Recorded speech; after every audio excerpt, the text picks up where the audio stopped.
Today we got a question from David about a street fight situation, or more like a street altercation situation that happened. So sort of to give you the background on David. Background on David is 3 years ago, he was in a street fight situation where basically someone's trying to fight him and he backed down because he was scared. He was a drunk at a bar, got scared, kind of backed down. So that was 3 years ago. He immediately got into jiu-jitsu afterwards because he didn't want to feel weak. He didn't want to feel physically scared for himself. And so he started getting into jiu-jitsu. He's been training for 3 years.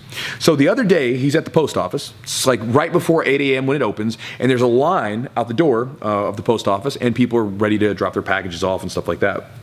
This woman comes by, and I guess like she was getting something from her car, and she'd asked someone to hold the line, and there was some confusion over it. And so whatever happened, but he basically said, hey, listen, you can get in front of me. As soon as the woman takes that spot in front of him, this man behind him all of a sudden starts dropping the F-bomb and says, dude, I'll mess you up, and starts barking at him in explicit language. And again, there's some space between them. So David says, he's in the line in front of him. He turns around and like looks at this dude barking. There's some space between them, but he looks at this dude barking. He says in his own mind, or in his own words, he said, I stood squared up with this guy on the shoulders, stood there, looked at him, and in my head, I was thinking about, all right, I'm going to punch him twice in the face, go for a double leg takedown, take him down. That's what he was thinking. The guy barks off some language and everything else, and then eventually backs down, goes on his merry way. I don't know why you're gonna leave or whatever, but go to the post office. I guess he didn't have a package to drop. But anyway, David has a question about the feelings that he has afterwards, because he says, one, should I have engaged more verbally, right? Should I have like barked back at the guy, or should I have stood my ground more? The other thing he says, the other question he asks is, should I have engaged more physically? The third question is, and the most important to him, is why do I feel this doubt in my jiu-jitsu if I don't want to fight in these scenarios? Was it a waste? So brother, thank you for the question. So first things first, let's talk about, should you have engaged verbally with this guy or stood your ground more? First off, to me, man, just my thought, if you stood shoulder to shoulder, as you said with that guy, right, squared up with him, and you're looking at him, and you're not fearful, you're just kind of looking at the situation and like judging him, right? Like, okay, like this guy's barking at me, he's cussing, and I'm gonna do this and this. And then you're already thinking about that. To me, man, you've gotten one of the most powerful things that jiu-jitsu can give you, because I talked about this in a video that I just did, where you have now become a conscious warrior, right? Because a lot of times, to me, this is one of the coolest things Jiu-Jitsu offers people, is it gives you this ability to tap into this warrior side in you, this ability, this aggression that all of us have it, right? But a lot of us don't have it under control. Like a lot of times you see people where they, in society, we try to act like it's not there. And then all of a sudden, some guy's driving down the road and he's at a traffic stop or something, and he, erupts and has road rage, or some temper flares out. These people, they have that warrior in them, but they're not consciously aware of it. They're, as I termed in the video, a senseless fighter. You were conscious there. You were conscious about the situation. You were like, oh, this guy's like barking at me. If I got to do something, I'm going to take him down with a double leg and do that. You were conscious about it. I think that's amazing. That's a good thing. And you said you weren't fearful of it. You were just sitting there sort of judging the situation. Now, should you have engaged verbally?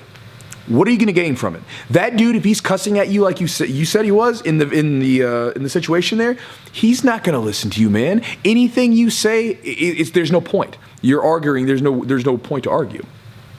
And as far as being more physical with him, why?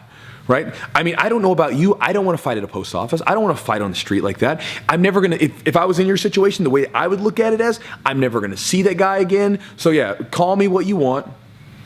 You didn't step up and fight, though. You did a lot of this, but you didn't do anything else. That's the way that I would look at it.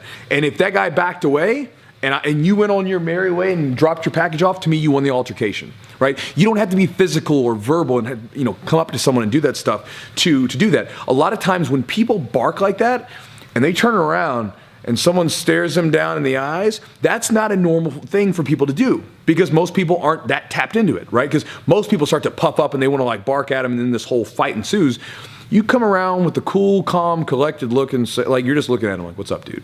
I had this happen years ago, about 2 or 3 years ago in the gym. I talked about this story where this guy comes in, and I'll keep this short, but this guy barks at me. He's yelling about something that happened, and he's yelling at me in a gym, in my home, right? Yelling at me. And I remember initially that feeling was like, oh my God, I just want to I want to grab a hold of this dude. Like, what are you doing? Why are you acting like this? You're a grown adult. What's wrong with you? And then, again, I'm in control of it. Took a breath. Then I sat there and looked at him. Just waited. And he's barking. And eventually, it's basically like almost like the steam's just rolling. It runs out of steam. And he's like, well, you going to say something? I'm like, I'll say something when you're ready to talk, but you're not going to yell at me. And just doing like that, the dude, like, you could tell it kind of changed the situation, because I'm not bothered by your barking. Look, you're not being physical with me, so I'm not worried about it, right? I'm used to stress. Because you think about when you come into jiu-jitsu, you're building yourself up to stress. That's what we're doing, right? Because when you come in, you have people squeezing you. You have frustration sometimes with your game. You have self-doubt when you go to competitions. And sometimes even when the first time you come into the gym, you're nervous as can be, right? You're dealing with all this stuff already. So then when you experience it out there, you're like, oh yeah, I know this feeling. I've dealt with this before. It's one of the most powerful things that jiu-jitsu gives us. So going back to it, I think you did fine. I think what's going on, though, and to go into your last question, why are you afraid, or not really afraid, but why do you not want to use your jiu-jitsu in this situation? First off, you don't want to. That's the idea. You don't want to just go around and start, like, if someone says anything wrong, all of a sudden you're double-legging people onto concrete. You don't want to be that guy, right? You want to be able to stand up for yourself if you need to, you know?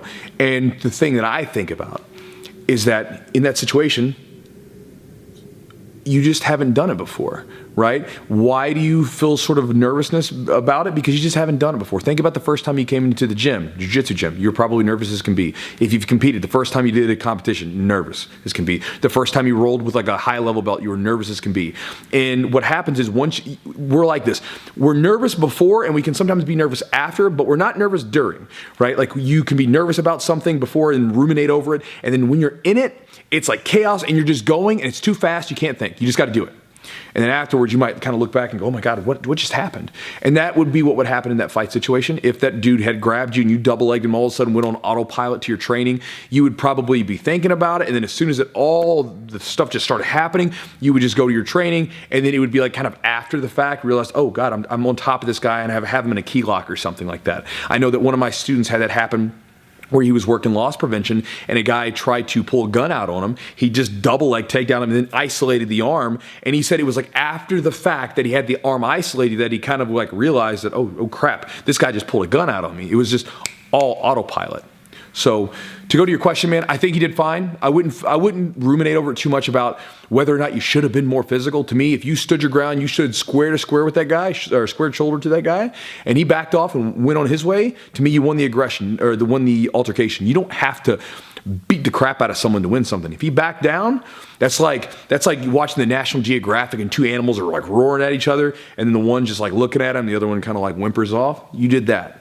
Good for you. And you did so without having to hurt yourself or hurt someone else. That's a pretty good thing. The other side of it is, again, you don't want to use the jiu-jitsu in these situations. If you have to, you will, and your training will take care of you for that.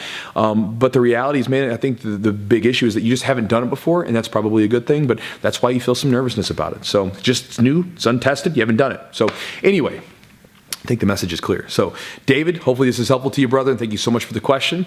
Guys, I'll talk to you next time.